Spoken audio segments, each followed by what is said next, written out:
Final Fantasy.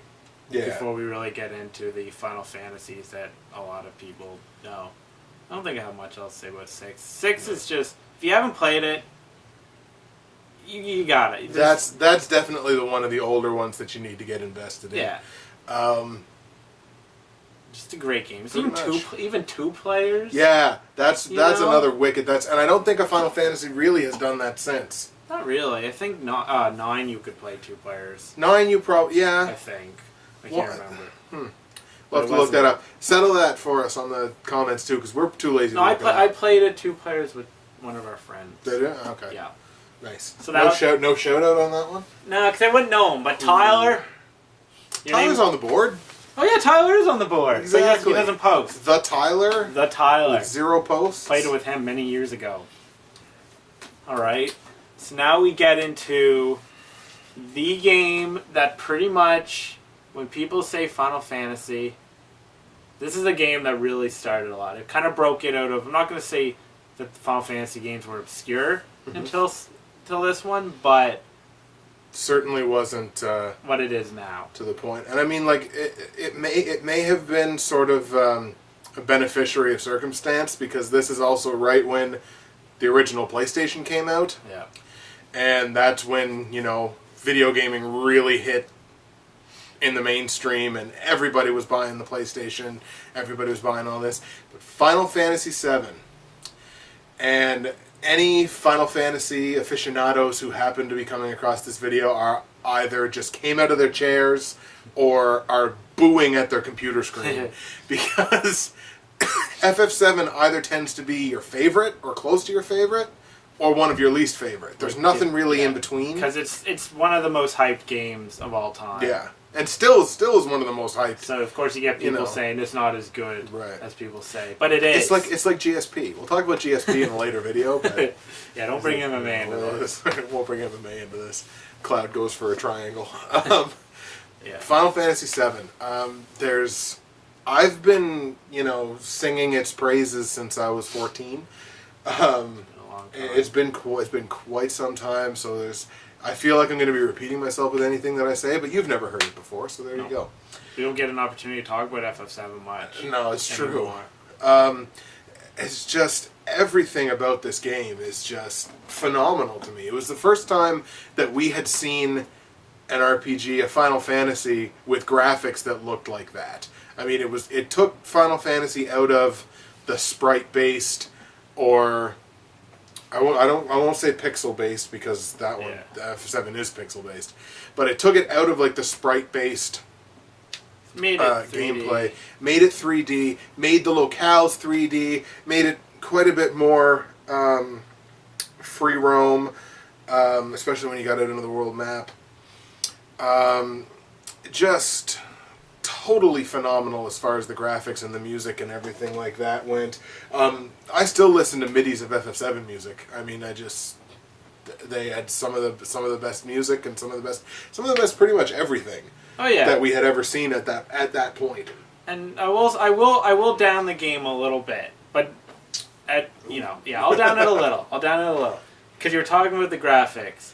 While it was revolutionary, because it was like the first Final Fantasy to be like that. Mm-hmm. It does look kind of crappy now. Oh because, God! You can go play 8 and it doesn't look nearly as bad as FF7 does. No. But you know what? I don't care. I'm just throwing it out there. Oh yeah. It doesn't matter that they have block hands to me. No. Except for in video scenes. Yeah, video scenes are kind of weird. They don't have fingers. Awesome. They just they literally look like that, except they don't have the lines there. And it's funny because you see them like holding things. Yeah. It's like, how the hell are you holding something with your block? Graphics outdated, but nothing else about the game is. They still haven't gotten to the level of storytelling again that they did in FF7. No, they've tried. They've tried, but I still don't think they've gotten to it. They have probably the most immortal final villain that we've ever had in a Final Fantasy. I'd put Sephiroth up there with anybody. Yeah. Because he walks through fire. He walks multiple times. He walks through fire. Motherfucker's body is frozen. He's just a memorable guy. And you know what? And I'm going to throw it out there. Midgar is like one of the coolest parts of any Final Fantasy, and it's Yeah. right at the beginning. I just think it's just so cool because you're in this like area and everything's all slums and stuff, and you're fighting like this evil corporation, Yeah. which speaks to the anarchist in us. And then, you know, when you finally get out of it, you got this big world to explore. It's just set up really, really nicely. And Midgar is one of my favorite, like, 5-6 hours? Yeah, Of well, any Final Fantasy. if you're, you know, Yeah. if you're a guy like me, like when I go into an RPG, I explore literally everything. I spend 15 hours in Midgar. Yeah. Like Well, the first just time I go played, in. I probably did. Yeah. But I mean, Midgar is a really cool area. I mean, it deals with stuff like prostitution, stuff that Environmental, other stuff that you had. environmental terrorists. Yeah, exactly. Terrorists. Like you see stuff in that game, and I mean, I think it speaks to the time when the game was brought out. It speaks to the '90s, to heading into the year 2000. Just a lot of stuff there that you don't really, I don't think, expect to get in a video game. It was when video games were starting to be seen as less kiddie, less Yeah. childish things. But you know, the battle system in FF7's nothing really to explore aside from the materia system. Which is I great. love the Me materia too. system. I think there's so many different combinations and so many ways to customize your character, to pimp out your character, really make your character not really anything that it could be. I don't think, for anybody that knows the game, I don't think Barrett is ever going to be your best magician, but at the same time, I mean, like, you can, with a lot of your characters, you can make them pretty much whatever you want. And most of the characters are good. Yeah, I'm not a big fan of Kate Sith. Never have been. But Yeah. apparently he's really awesome. Funny I as just hell. never use him. Because I don't Right. like him. No. But whatever, it's cool. It's got a cool idea. Just a great game. I mean, you spend all this time in Midgar and you're so tired of the place. Well, the characters are so tired of the place and they don't want to ever go back. But then you have to go back. Then you end up later. rolling back up. Yeah, And you like what? You like parachute in? Isn't Yeah. it? You like parachute in to Midgar. It's just an epic game. There's riding motorcycles and slashing things. Just a fun bunch of secrets. Snowboarding, Snowboarding. rhubarb. Rhubarb. No, What? I don't even like rhubarb. I know, neither do I. That was a bit of a shout out to John Lajoie, who you heard earlier on this video. Yep. But yeah. So I don't know.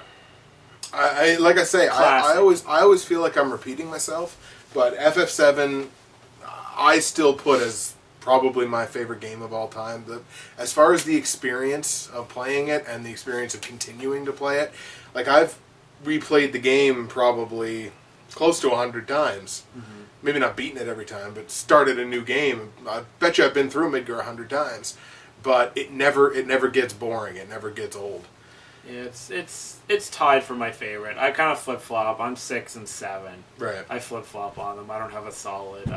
But that's not a bad thing. They're both amazing classic games. If you pretty much if you got to get 2 Final Fantasy games and only 2, you get 6 and 7. Yep. And if you only can get 1, I might even say 7. But whatever, It's a debate for another time. Yeah. We're gonna move on. We're gonna move on to 8. And 8, I want to preface 8 by saying 8 used to be one of my most hated games of all time. I think it was because I was such a I know. I think it was because I was such a fanboy of 7, and then 8 comes out, and when 8 first came out, everybody was like, "Oh, 8 put 7 to shame because the graphics are so great."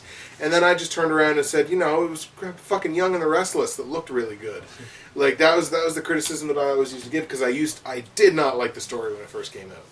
No. And for a couple of years after that, I didn't like the story. I didn't like the junction system. I still don't like the junction system. Hate the junction system. Magic sucks. Go on. Right. I didn't like the fact that your enemies leveled. Thank you. I didn't like the fact that your enemies leveled up with you. I didn't like the story. I didn't like the characters. There was not a lot about that game that I liked originally. I kind of liked Squall and Cypher's little sort of brother thing and their rivalry and everything like that. So I liked that, but there was a lot about the game that I didn't like. 10 years later, I started playing the game again. I started playing the game maybe 2 years ago. And I was playing it and I was like, man,